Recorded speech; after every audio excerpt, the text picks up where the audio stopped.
Welcome to the Rick Helps Real Estate Show, where after a while, the little voice in your head says, why am I watching this?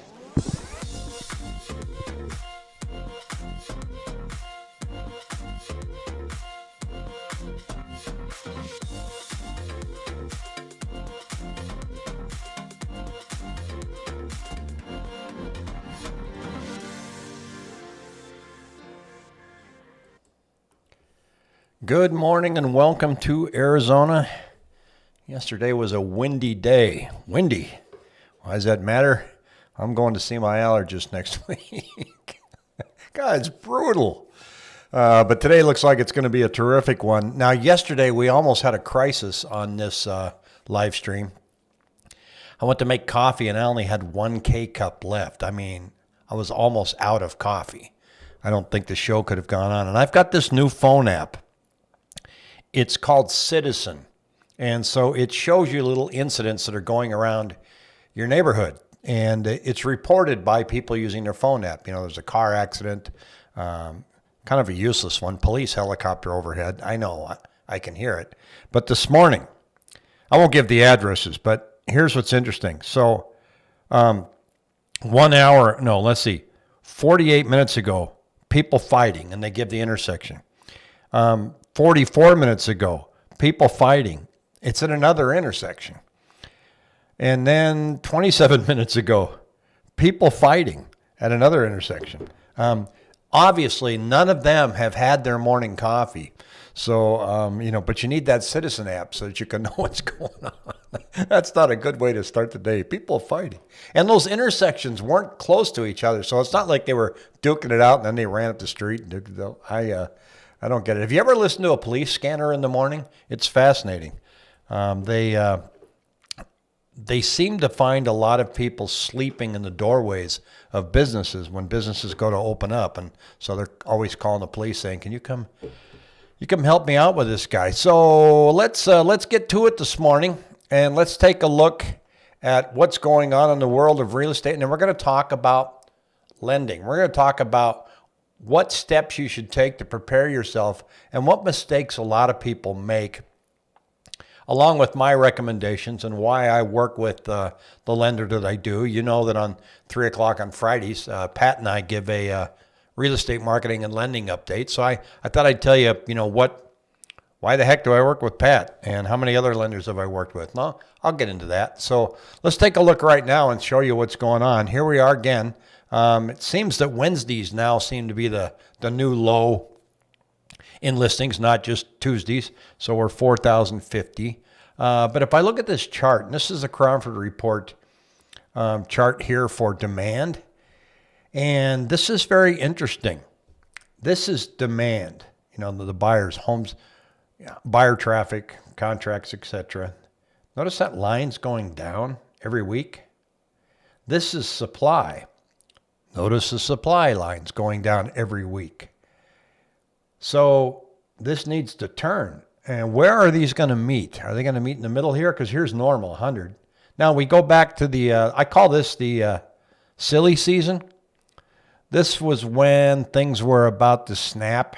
So if you look here at 2006, this is supply. Look how many homes were out there. But look at buyers were just, nope. Maybe, nope. They stopped 2007. I'm out. Buyers were way, way below normal, and yet inventory was way up here, and then the wheels fell off the wagon right here. Well, after that, look what happened here. The investors came in. I think we can get some deals here. Let's turn them into rentals.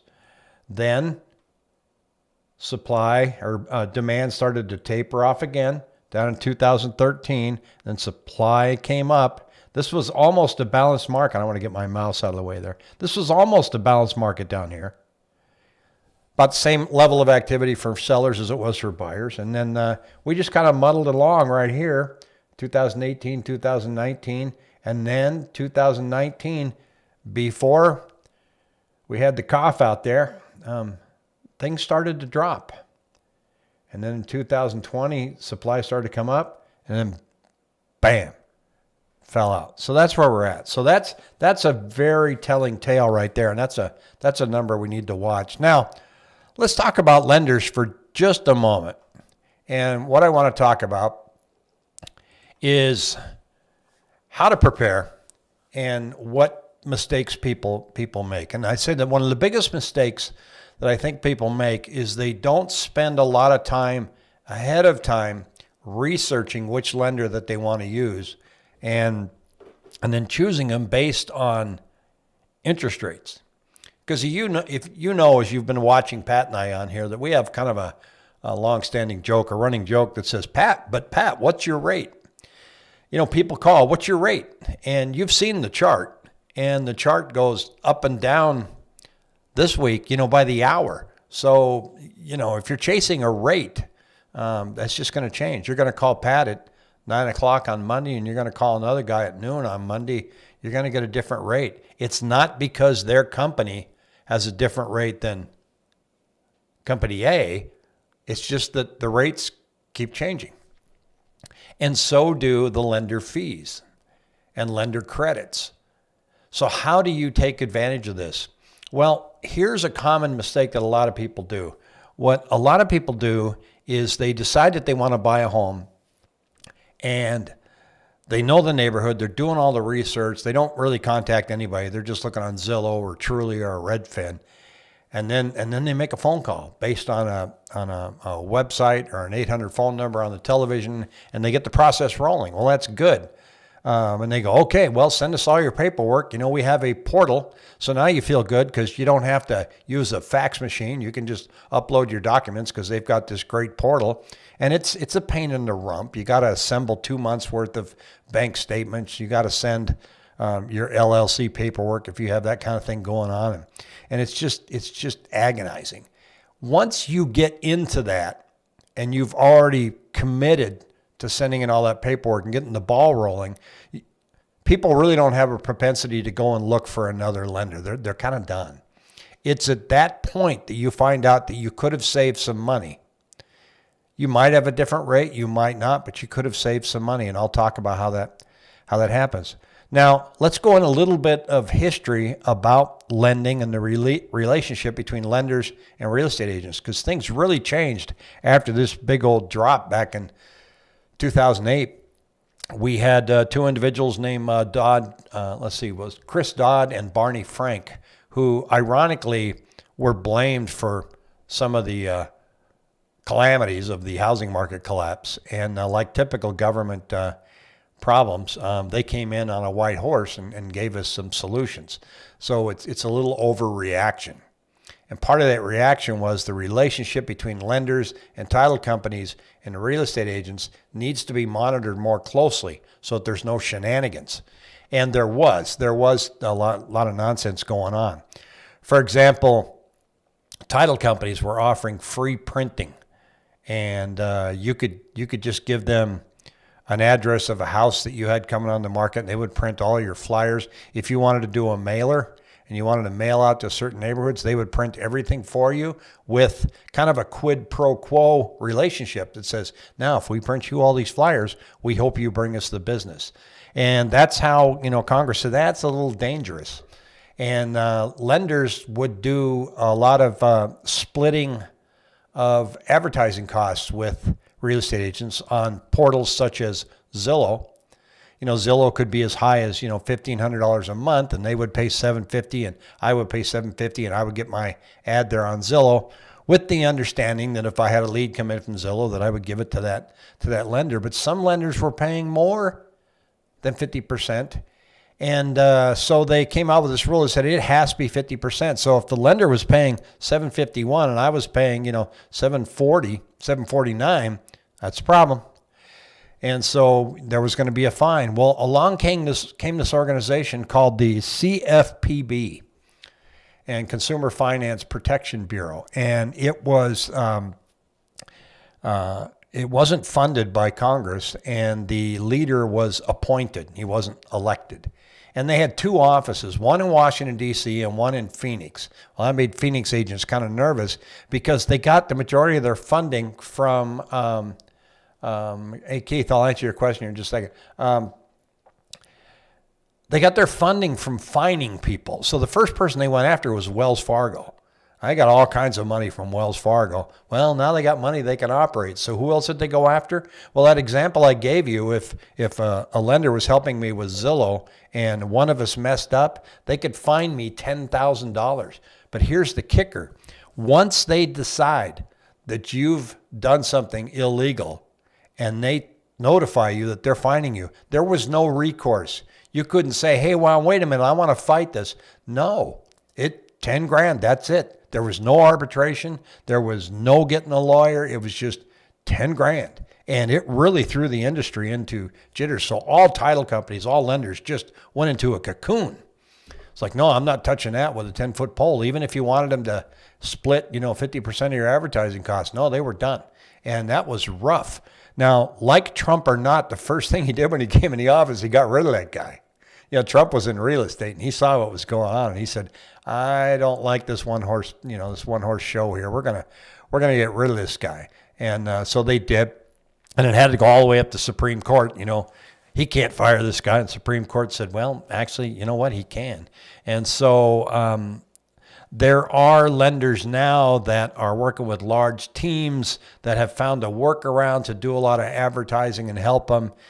I don't play in that sandbox, and I'm going to tell you why in just a moment. But I want to answer this question. Keith says, I went with the builder's lender for the incentives. Hard to be in contract with them. Been in underwriting for a month now. Is that normal? No.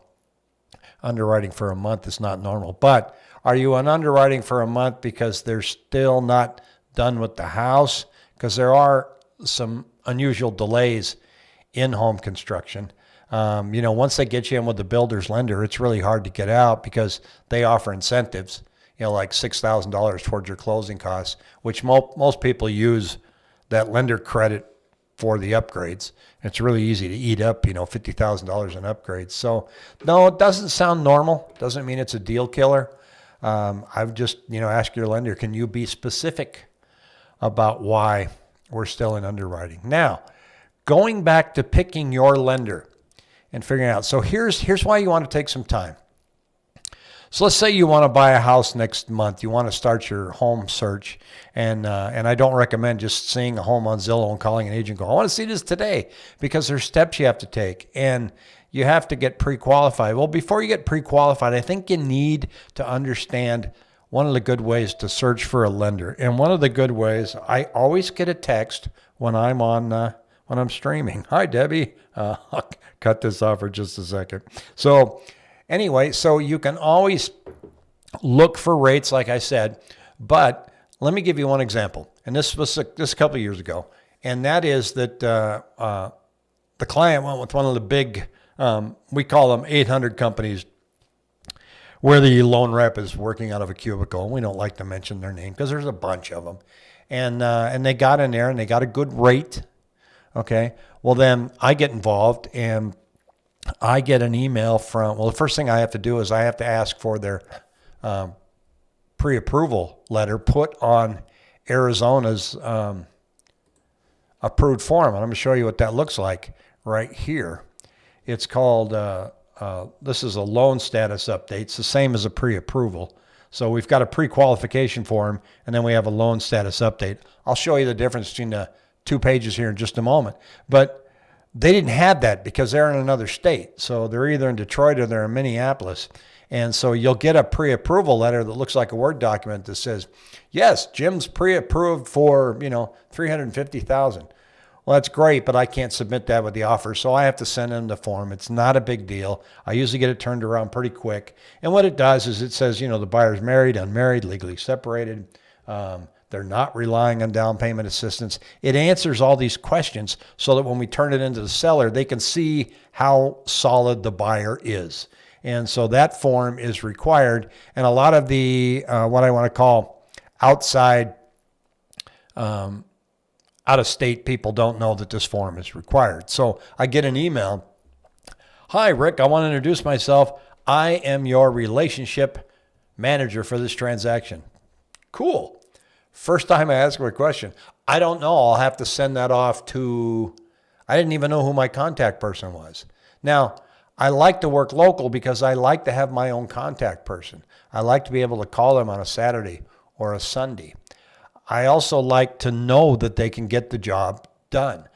When they go with these other companies that you see them online or you see them on television and you've uploaded your documents to the portal, I've never met him. I don't know who that is. You haven't met him either. Sometimes you go, well, Rick, I don't know your guy. Well, you call that 800 number, you don't know that guy either. And they're different. They don't stay there very long. So even if I like that lender and it went smooth, chances are next month I get another deal and I call, oh, he's no longer here. And so you lose some of that consistency. But there's some fees that are hidden in there. Now, what I like about finding and in this industry, you meet lenders everywhere, and it's really a difficult decision on who you're going to go with because you just don't want to, we're all friends, and you don't want to make somebody feel bad because you're not using them. But if you're new to real estate, I recommend establishing somebody with title and somebody on the lending side right away to help you and to be there as a resource. And believe me, there's plenty of them that will be reaching out to you. But they reach out, and I don't have anything against any of them as to why I don't put them on my preferred list. There are some. I've had some doozies where I'll never use them again, and I've told them, I only hear from you at Friday at 5:15, and you deliver me bad news. So why would I use you again? So I like right now using a mortgage broker like Pat, and here's why. He's got about 4 monitors. So he's not just looking at that rate. He's looking at different lenders that can fund your loan and what they offer as far as lender credits.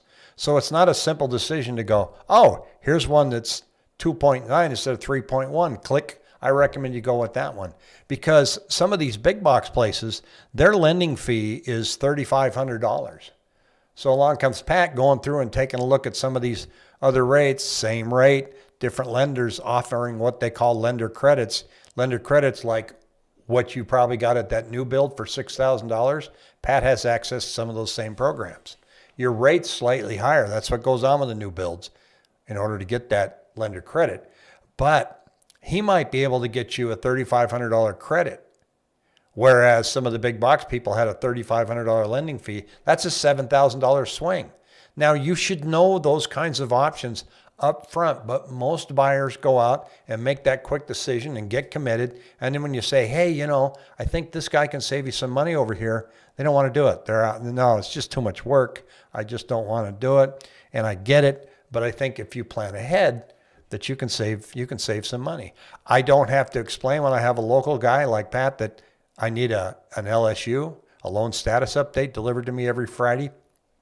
I asked for a loan status update this year, and my relationship manager sent that email over to the person that evidently is putting the loan together, and I got an email back that said, everything is fine. Thanks for asking. And I'm like, no, let me send you the loan status update form, and here it is. Let me go. Let's see. It says on here, like line 41, lender received the contract and addendum. Yes. Lender received buyer's name, income, blah, blah, blah. Well, when you get down to the bottom here, okay, underwriting and approval, lender submitted the loan package to the underwriter. That's good to know 3/4 of the way through the transaction. Okay. Lender obtained loan approval with prior to document PTD conditions. This is required to be sent out every Friday with your loan so that the buyer's agent knows how the loan's tracking so that there's no surprises as you get up to the closing date and they go, oh, well, Rick didn't get the loan because, we didn't get through underwriting. You should know it way back here, okay? And then closing. Lender has ordered the closing documents and instructions. This is clear to close. This is good to go. And you know it because you're being updated. You don't just want an email from the lender goes, oh, things are going well. That's great. I'm glad to hear that. But I need to have specifics to send to the selling agent. I don't enter into agreements with lenders to split fees. I don't like to feel like there's a quid pro quo. I like to deal simply with relationships and knowing my phone call is going to be answered. And I don't want that lender to feel like, gee, I'm spending money here with Rick, so therefore he needs to give me that business. Even in right now, you'll see when you watch these videos in replay, you'll see some ads attached to it. And I get revenue from YouTube. Not a lot, but it's enough to pay for my website. Now, I could go to a title company. I could go to a lender and say, hey, do you mind splitting some of my costs of my website? And I'll even put you on the website and we'll do this together. Well, I prefer to be an individual agent that spends all my money myself and doesn't have any relationships that involve splitting costs, because you never know when the federal government's going to come down and go, let's take a really close look at that. And so they kind of catch you by surprise from time to time. A lot of that going on still. I don't think it's abusive. It's not a problem right now, but it's just something to be aware of. So I hope that helps. If you need any advice or any recommendations for local lenders in Arizona, shoot me an email. And if you have any questions, shoot me an email at rick@rickhelps.com. I'll see you tomorrow. Tomorrow we are talking about real estate again, of course, and summer monsoon season, what it means in Arizona when monsoon season hits. I got some doozies. See you then.